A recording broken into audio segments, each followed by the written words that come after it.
E aí, tudo bem com você? Seja muito bem-vindo a mais um dia de leitura do nosso plano de leitura anual da Bíblia. Meu nome é Francisco Henrique e nós hoje vamos ler do capítulo 1 ao capítulo 2 da carta de 2 de Pedro. Ou, como a gente está lendo do 1 ao 3, então a gente está lendo a carta inteira. Hoje a gente está fazendo 332 dias que começamos o nosso plano anual de leitura da Bíblia. Como sempre a gente tem feito, a gente vai orar para a gente dar início à nossa leitura, tá bom? Senhor, meu Deus eterno Pai, mais uma vez te agradecemos pelo privilégio que o Senhor nos concede de poder estar lendo a Tua Palavra nesse momento. Eu te peço, vem nos fortalecer, vem, Senhor, nos tirar o cansaço, para que a gente possa ler, buscar mais o Senhor, tá bom? Para a gente prevalecer sobre todo, como posso dizer, isso mesmo, esse cansaço. Em nome de Jesus, Senhor. Dá-nos sabedoria, dá-nos entendimento para entender e compreender a Tua Palavra, tá bom? Em nome de Jesus, amém. Então bora lá, pessoal. O capítulo 1 aqui de 2 de Pedro começa com as saudações de Pedro. Versículo 1 do capítulo 1. Eu, Simão Pedro, escravo e apóstolo de Jesus Cristo, escrevo esta carta a vocês que compartilham de nossa preciosa fé, concedida por meio da justiça de Jesus Cristo, nosso Deus e Salvador. Que vocês tenham cada vez mais graça e paz, à medida que crescem no conhecimento de Deus e de Jesus Cristo, nosso Senhor. Agora a gente vai para o versículo 3, que tem o título Crescimento na Fé. Versículo 3. Deus, com seu poder divino, nos concede tudo de que necessitamos para uma vida de devoção, pelo conhecimento completo daquele que nos chamou para si, por meio de sua glória e excelência. E por causa de sua glória e excelência, ele nos deu grandes e preciosas promessas. São elas que permitem a vocês participar da natureza divina e escapar da corrupção do mundo causada pelos desejos humanos. Diante de tudo isso, esforcem-se ao máximo para corresponder a essas promessas. Acrescentem à fé a excelência moral, o conhecimento, ao conhecimento, o domínio próprio, ao domínio próprio, a perseverança, a devoção a Deus, a fraternidade e a fraternidade, o amor. Quanto mais crescerem nessas coisas, mais produtivos e úteis serão no conhecimento completo de nosso Senhor Jesus Cristo. Mas aqueles que não se desenvolvem desse modo são praticamente cegos, vendo apenas o que está perto, e se esquecem de que foram purificados de seus antigos pecados. Por isso, irmãos, trabalhem ainda mais arduamente. Trabalhem ainda mais arduamente para mostrar que, de fato, estão entre os que foram chamados e escolhidos. Façam essas coisas e jamais tropeçarão. Assim, sua entrada no reino eterno de nosso Senhor e Salvador Jesus Cristo será acompanhada de grande honra. Meus irmãos, agora a gente vai para o versículo 12, que tem o título Prestem atenção às Escrituras. Versículo 12 do capítulo 1. Portanto, sempre lhes lembrarei estas coisas, embora já as saibam, e estejam firmes na verdade que lhes foi ensinada. E é apropriado que, enquanto eu viver, continue a lembrá-los, pois nosso Senhor Jesus Cristo me mostrou que, em breve, partirei desta vida. Por isso me esforçarei para garantir que vocês sempre se lembrem destas coisas, depois de minha partida. Porque não inventamos histórias engenhosas quando lhes falamos da poderosa Porque não inventamos histórias engenhosas quando falamos da poderosa vinda de nosso Senhor Jesus Cristo.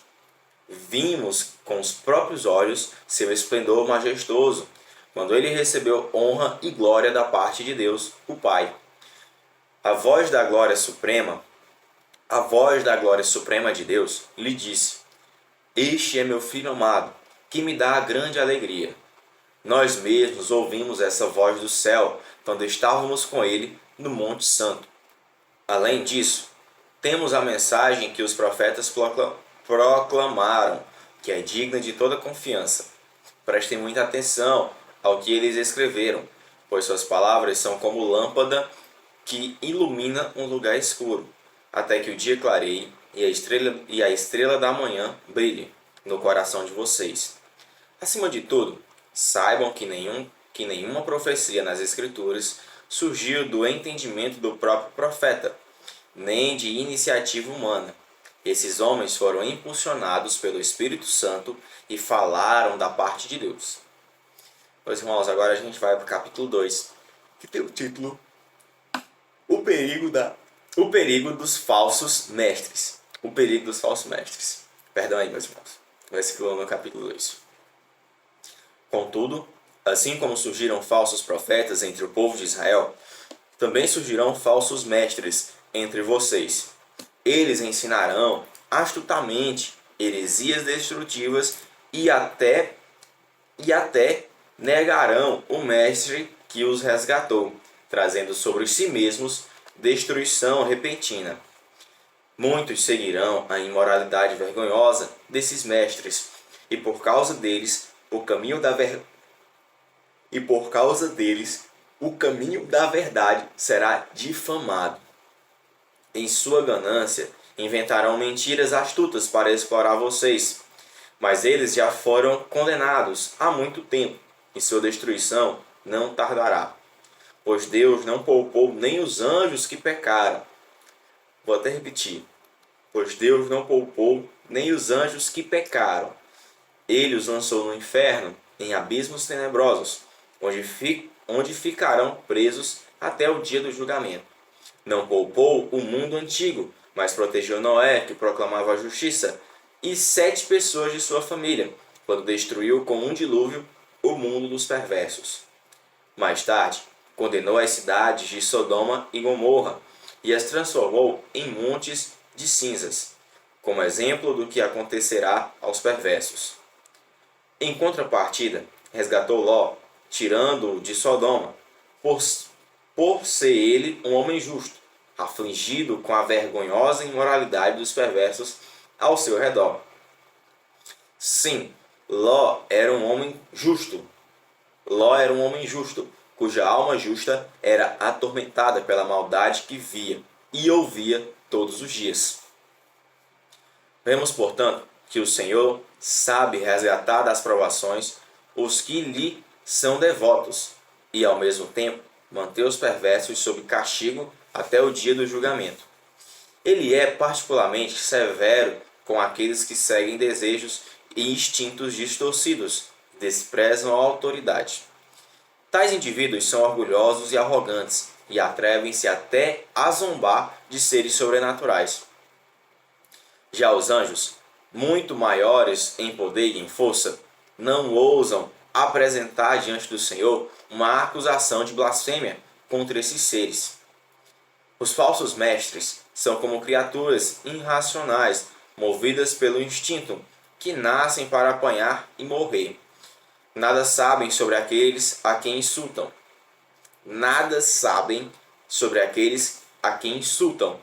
E como animais serão destruídos por sua própria corrupção. Praticam o mal e receberão o mal como recompensa. Gostam de se entregar à imoralidade em plena luz do dia. São uma vergonha e uma mancha no meio de vocês, sentindo prazer em enganá-los enquanto participam de suas refeições. Cometem adultério com os olhos e abrigam um desejo insaciável de pecar. Seduzem os instáveis e são bem treinados na ganância. Vivem sob maldição, desviaram-se do caminho reto e seguem os passos de Balaão, filho de Beor, seguem os passos de Balaão, filho de Beor, que amou a recompensa que receberia por fazer o mal. Balaão, porém, foi refreado em sua loucura quando uma jumenta que não fala o repreendeu com voz humana. Eles são como fontes secas ou a neblina levada pelo vento, e estão condenados às mais escuras trevas. Com palavras vazias, proclamam sua grandeza imaginária e apelam para desejos carnais distorcidos, a fim de atrair de volta ao pecado aqueles que mal escaparam de uma vida enganosa. Prometem liberdade, mas eles próprios são escravos da corrupção, pois cada um é escravo daquilo que o controla. E quando alguém escapa da maldade do mundo ao conhecer nosso Senhor e Salvador Jesus Cristo, mas depois se deixa emaranhar e se escravizar novamente pelo pecado, está pior que antes.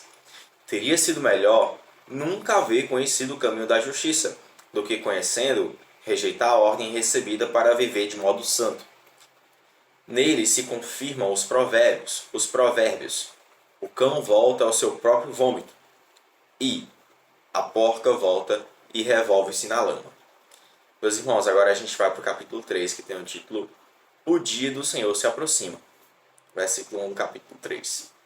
Amados, esta é a minha segunda carta a vocês, e em ambas procurei refrescar sua memória e incentivá-los a pensar com clareza.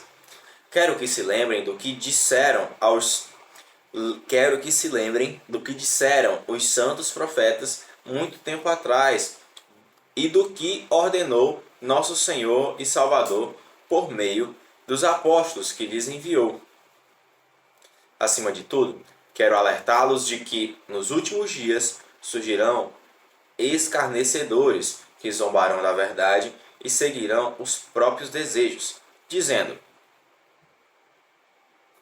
o que houve com a promessa de que ele voltaria? Desde antes do tempo de nossos antepassados, tudo permanece igual, como desde a criação do mundo. Eles esquecem deliberadamente que Deus, por sua palavra, há muito tempo criou os céus e a terra seca, que fez surgir em meio às águas. Depois, com a água, destruiu todo o mundo antigo, no dilúvio. Pela mesma palavra, os céus e a terra que agora existem foram reservados para o fogo e estão guardados para o dia do julgamento, quando todos os perversos serão destruídos. Logo, amados, não se esqueçam disto. Para o Senhor, um dia é como 1000 anos, e 1000 anos como um dia. Na verdade, o Senhor não demora em cumprir sua promessa, como pensam alguns. Pelo contrário, Ele é paciente por causa de vocês. Não deseja que ninguém seja destruído, mas que todos se arrependam. Contudo, o dia do Senhor virá como um ladrão. Os céus desaparecerão com terrível estrondo, e até os elementos serão consumidos pelo fogo, e a terra e tudo o que nela há serão expostos. Visto, portanto, que tudo ao redor será destruído, a vida de vocês deve ser Visto, portanto, que tudo ao redor será destruído, a vida de vocês deve ser caracterizada por santidade e devoção, esperando o dia de Deus e já antecipando sua vinda. Nesse dia, ele incendiará os céus e os elementos se derreterão nas chamas. Nós, porém, aguardamos com grande expectativa os novos céus e a nova terra que ele prometeu, um mundo pleno de justiça. Portanto, amados, enquanto esperam que essas coisas aconteçam, esforcem-se para levar uma vida pacífica, pura e sem culpa aos olhos de Deus. E lembrem-se de que a paciência de nosso Senhor permite que as pessoas sejam salvas. Foi isso que nosso amado irmão Paulo lhes escreveu, com a sabedoria que lhe foi concedida. Ele trata dessas questões em todas as suas cartas. Alguns de seus comentários são difíceis de entender, e os ignorantes e instáveis distorceram suas cartas, como fazem com outras partes das Escrituras. Como resultado, eles próprios serão destruídos. Meus irmãos, agora a gente vai para o versículo 17, que são as palavras finais de Pedro. De Paulo não, de Pedro, tá bom? Palavras finais de Pedro. Versículo 17, capítulo 3. Amados, vocês já sabem dessas coisas.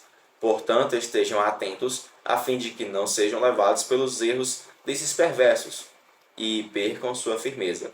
Antes, cresçam na graça e no conhecimento de nosso Senhor e Salvador Jesus Cristo. A Ele seja glória, agora e para sempre. Amém. Amém, meus irmãos. No versículo 18 aqui do capítulo 3, nós terminamos a nossa leitura diária de hoje, tá bom? E terminamos a carta de 2 Pedro. Meus irmãos, como sempre, parabéns por terminar mais um livro, por mais seja curto. Mas é um livro, tá bom? É uma carta. Então, a gente está conhecendo mais a Deus, mais o Senhor. A gente está adquirindo mais conhecimento do Senhor, tá bom? Então, como sempre, que o Senhor vai abençoar a vida de vocês. Continue firmes no propósito, tá bom? O propósito está acabando, mas no próximo ano você pode e deve continuar lendo a Bíblia, tá bom? Não sei se com um plano, ou então simplesmente devagarzinho, degustando cada palavrinha ali de um livro, ou da Bíblia toda, até terminar ela, tá bom? Que o Senhor vai abençoar vocês aí no que vocês forem fazer na vida de devoção de vocês, tá bom? Então, desde já, me despeço de vocês e que a gente venha se ver amanhã, se assim o Senhor permitir, tá bom? Tchau, valeu, paz do Senhor.